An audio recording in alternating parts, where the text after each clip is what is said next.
A new job and a new life in New York drove my wife crazy. I will never forget the day we first walked into this apartment. The 28th floor, floor-to-ceiling windows, the lights of New York stretched out before us like an endless sea. Emily stood by the glass, pressing her palms to the cold surface, and said, "Jacob, this is our new start." Her eyes were shining, a mixture of excitement and exhaustion after 3 days of moving. I smiled at her, although my mind was already spinning about my first day at Harris & Crow. It was my dream job, an attorney at one of the most prestigious firms in the city. They even gave us this apartment, said it was included in the contract. Everything seemed perfect. Back then, I didn't know that perfection is just a mask. We came from Connecticut, a quiet suburb where the only noise was the barking of the neighbor's dog. New York hit us right away, the smell of asphalt after the rain, the cries of street vendors, the rhythm that made your heart beat faster. Emily joked that it was like switching from a bicycle to a race car.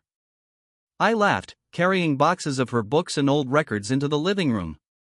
The apartment was huge, 3 bedrooms, a kitchen with a marble countertop, parquet floors polished to a shine. The agents said it had just been renovated. No trace of the previous tenants, no stories. A clean slate. Emily and I decided that this was symbolic, a new city, a new life. I didn't even wonder why she sometimes froze in the middle of the room, staring into an empty corner. The first night passed peacefully. We lay on the mattress, the bed had not yet been delivered, listening to the city grow quiet outside the windows. Emily pressed herself against me, her breath warm on my neck. "Can you hear that?" she suddenly whispered. I listened, nothing but the faintest rustling in the walls. "It's just the old house settling," I said, though I had no idea how old it was. She nodded, but her fingers tightened on my shoulder a little tighter than usual. I'd left early that morning, first thing in the morning, a pile of paperwork, coffee in a paper cup. Emily had stayed behind to unpack. I'd kissed her forehead and promised to be back for dinner. As I closed the door, she'd stood in the doorway, a small figure in my old t-shirt, watching me go. I didn't know it was the last time I'd see her like this, my Emily, the one who laughed at my jokes and sang along to the radio. Looking back now, I realized something had already started. Footsteps through the wall. Her gaze, sliding across the empty space. But I was too busy to notice. The first weeks in New York had been a roller coaster. I'd rise at dawn, gulp down scalding coffee, grab my briefcase, and dive into the subway to get to Harris & Crow. It was a bustling place, phone calls, meetings, piles of paperwork that I'd be sorting through until midnight. Being a lawyer at a firm like that was like speed chess, and I was determined to win. At home, Emily had tried to make the apartment ours. She'd hung the yellow curtains she'd bought in Connecticut, arranged her books on the shelves, even turned on an old record player with her favorite record, something by Doris Day, I think. When I'd return, exhausted, she'd greet me with a plate of hot food and a question, "How was your day?" I'd tell her, and she'd listen, twirling her spoon in her hands. Only occasionally would her gaze catch on something behind me, a blank wall or a dark hallway. I didn't pay any attention to it. Tiredness, I thought. The apartment was luxurious, but somehow, alive. At night I could hear something crackling, old pipes, wooden floors, the usual sounds of a high-rise. Emily was more affected by it. One day I caught her in the middle of the living room, barefoot, wearing only my t-shirt, looking out the window. The lights of the city reflected in the glass, and she didn't even blink. "Everything okay?" I asked, throwing my jacket on the couch. She winced, turned around, and said, "Yeah, just listening." "Listening to what?" I asked, but she just shook her head. "Nothing," she answered too quickly and went into the kitchen. I shrugged. The city was noisy outside the windows, cars, sirens, voices. Maybe she wasn't used to this rhythm yet. But such moments began to repeat themselves. She would pause in the middle of a conversation, tilt her head as if listening, or suddenly ask, "Did you hear that?" I heard nothing but the hum of the air conditioner. One evening, I arrived earlier than usual. Emily was chopping vegetables in the kitchen, carrots, onions, the usual. But something was wrong. She moved slowly, the knife shaking in her hand, her face blank, like a mannequin's. "Emily?" I called. She didn't answer. She just stood there, staring at the cutting board, until I touched her shoulder. She blinked, smiled, too sharply, and said, "Sorry, I was thinking." I asked what about, but she waved me off, stuff. Then she put the pan on the stove and began humming. Her voice was shaking, and I noticed that she was glancing out the window, not at the city, but at the reflection in the glass. At that moment I thought she was just homesick. But now I think, it was the beginning. A month later, I had already gotten used to the rhythm of New York. In the morning, the office; in the evening, the cops were home; and at night, a few hours of sleep if I was lucky. Harris and Crow were squeezing everything out of me, but I was hooked. My first big case could make me partner. I get back to the flat late, sometimes past midnight. Emily would usually be waiting for me, sitting on the couch with a book or just looking out the window. But as time went on, she smiled less and less.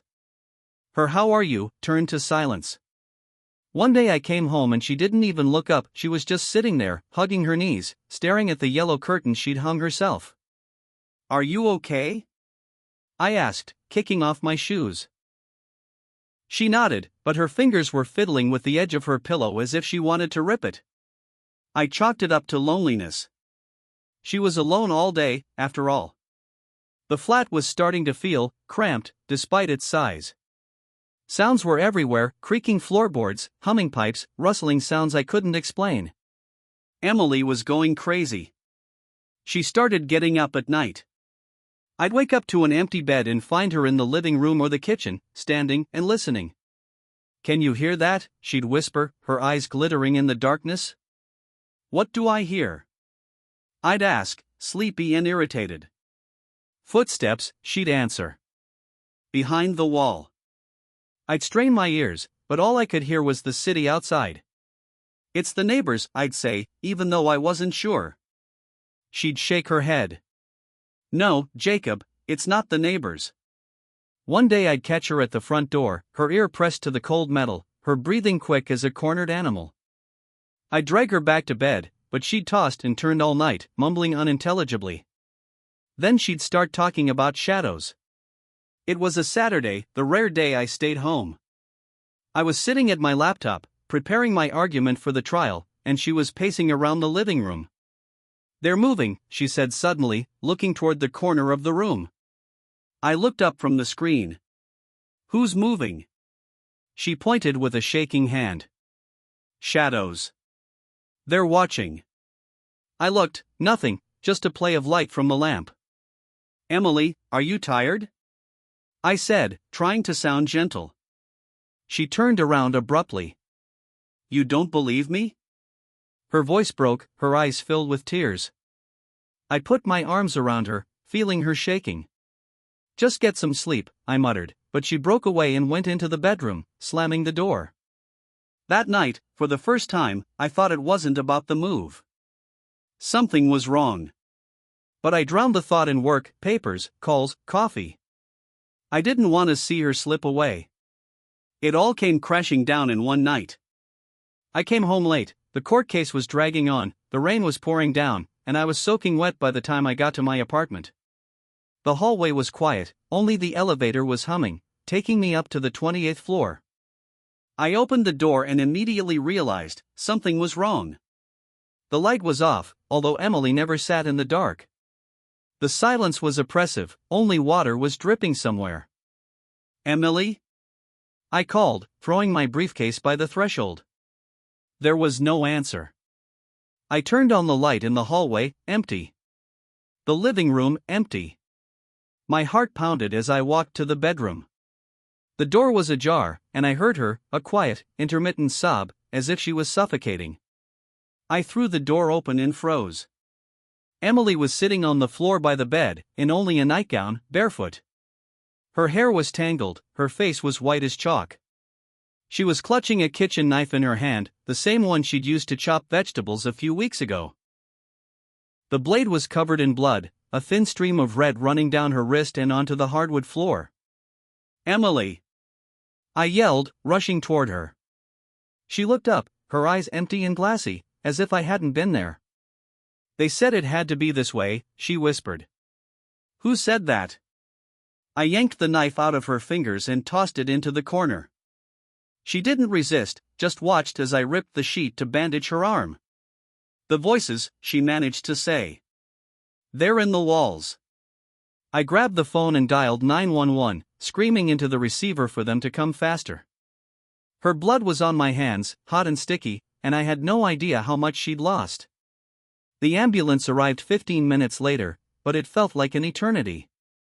They burst into the flat, 2 men in blue jackets, carrying stretchers and bags. Emily didn't move, just whispering something about shadows as they lifted her. She's in shock, one of them said, checking her pulse. I stood there frozen, watching her go. At St. Mary's, the doctor came out to see me an hour later, an elderly man with tired eyes. Mr. Carter, he began, your wife tried to kill herself. She's stable, but she's out of her mind. Talking about voices, shadows. We're admitting her to the psychiatric ward. I nodded, the words stuck in my throat. My mind was racing, how had I missed it? She was slipping away before my eyes, and I was blind. St. Mary's smelled of antiseptic and despair. I sat in the hallway on a hard plastic chair, staring at the white walls, while the doctor explained what was wrong with Emily. Psychotic break, he said. Auditory hallucinations, paranoia. They kept her sedated, in a padded room. I could see her through the glass, staring at the ceiling, her hands bandaged. My Emily, who'd sung along to the radio and laughed at my jokes, was now somewhere far away, beyond my reach. I wondered when this had started. Axis.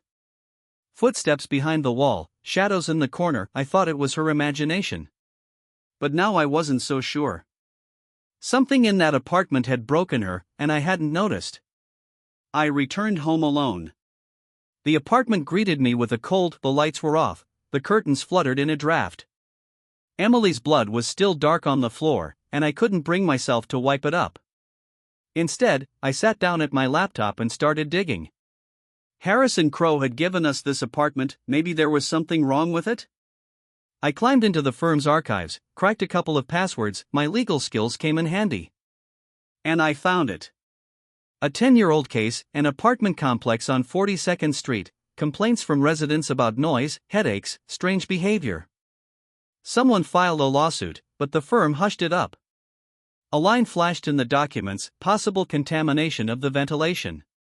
The neurotoxins, the experiments, the drug company Harris and Crow were protecting. My stomach clenched. They knew. They'd put us there knowing. I sat in the dark, listening. For the first time I heard them, footsteps. Soft but distinct, somewhere beyond the bedroom wall. Maybe the neighbors. Maybe the pipes. Or maybe Emily was right. I stood up, went to the vent, sniffed, a faint chemical smell, barely perceptible. My heart pounded. This wasn't her mind. Or not just her mind. I grabbed the phone to call the police, but stopped. Who would I tell? The firm would bury me, like the lawsuit. I glanced at the bloodstain on the floor and knew I had to get her out of the clinic. But that morning I got the call. Mr. Carter, the doctor's voice shook. Your wife, she's smiling. She says the voices are with her now. I drove to her. She sat by the window, looking out at the city, whispering something I couldn't understand. And outside her room, I swear, I heard footsteps. It's been a month since Emily was taken to the ER. I'm sitting in this damn apartment alone, with a bottle of whiskey and a view of Manhattan that no longer seems like a dream. The city lights flicker outside the window like a taunt, and I can still hear her voice in my head. Did you hear that? I can hear it now. Footsteps outside the wall, rustling in the vents, they come when I close my eyes. Maybe it's just my mind playing tricks on me, like it did her. Maybe I'm going crazy with guilt. I didn't get her out of there. I didn't insist, I didn't quit Harris and Crow, I didn't take us back to Connecticut while I had the time. Instead, I drank coffee and signed papers and told myself that she was just tired. I gathered everything I could find about the apartment. Old tenant complaints, lawsuits, toxin reports, the stack of papers sits on the table like an indictment. I showed them to a colleague at the firm, but he just shrugged. Forget it, Jacob. It's closed. Close to them, but not to me. I went to the clinic every day. Emily doesn't look at me anymore, she looks out the window, smiles at something I can't see, and whispers. The doctors say it's progress, that she's stable. But I see the emptiness in her eyes, and every time I leave, I hear footsteps in the hallway. Not the neighbors. Not the pipes. Something else. One day I asked her, "What are they telling you?" She turned to me for the first time in weeks and said, "They're waiting for you." I don't know what to do. Quit? Burn these papers and run? Or stay and find the truth? Harris and Crow are watching me. I can see their cars outside the house, I can hear the clicking of my phone. They know I'm digging. But I can't leave her. I sat by the vent again yesterday, breathing in that faint chemical smell. Maybe that explains it all. Maybe it was the toxic air that drove her crazy and now it's getting to me. Or maybe she's right, and there's something else here, something that lives in the walls. I look at her blood, still darkening the hardwood floor, and I think, this is the end of our new life. But every time I close my eyes, I hear the footsteps. They're closer. And I don't know if they're waiting for her, or for me.